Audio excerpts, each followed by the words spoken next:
नमस्कार। आपका प्रसाद एजुकेशन में स्वागत है।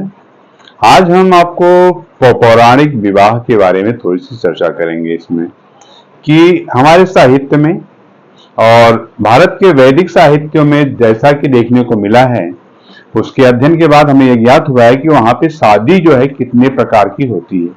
वैसे तो बहुत से लोगों को शादी के प्रकार के बारे में जानकारी भी नहीं होगी। यह जानकारी हम आपको प्रस्तुत करा रहे हैं और एक वैदिक साहित्य के द्वारा लिया गया है। प्राचीन विवाह प्रणाली, ओल्ड मैरिज ट्रेडिशन, ये वैदिक लिटरेचर से लिया गया है। तो इसमें विवाह को 6 प्रकार से दर्शाया गया है।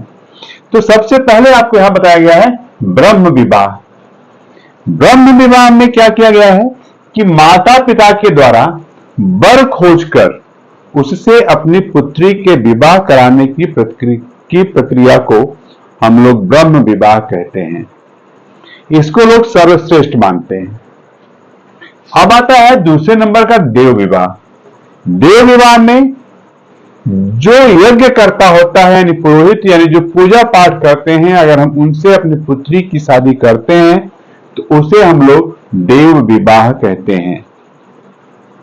अब आता है आर्य विवाह। आर्य विवाह में क्या होता है? कन्या के पिता द्वारा वर पक्ष से एक गाय और एक जोड़ी बैल लेकर विवाह करने की प्रक्रिया को आर्य विवाह की संज्ञा दी गई है। अब इसके बाद आपके पास आता है गंधर्व विवाह। गंधर्व विवाह जो होता है, इसमें माता पिता की कोई भी इच्छा शामिल नहीं होती है। वर पक्ष और वधु पक्ष से दोनों तरफ से इनके पास जो होता है माता पिता की आज्ञा या उनकी इच्छा के विरोध में यह विवाह होता है और इसलिए इसको हम लोग गंधर्व विवाह भी कहते हैं। अब आता है असुर विवाह। असुर विवाह जो होता है, कन्या पक्ष के द्वारा वर से धन लेकर विवाह करने को हम लोग असुर विवाह कहते हैं। यह भारत में कई क्षेत्रों में इस तरह का विवाह होता है, खासतौर से राजस्थान में होता है और पश्चिमी भारत में इसका प्रचलन है अभी। अब इसके बाद आता है असुर विवाह हो गया आपके पास।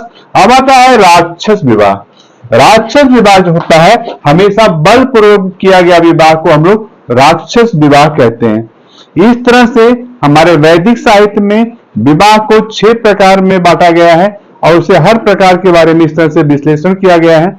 और ये दी गई जानकारी आपको अच्छी लगती है तो उसे आप लाइक करें, सब्सक्राइब करें और दोस्तों को शेयर करें, जिससे यह जानकारी और भी लोगों तक पहुंचे। धन्यवाद।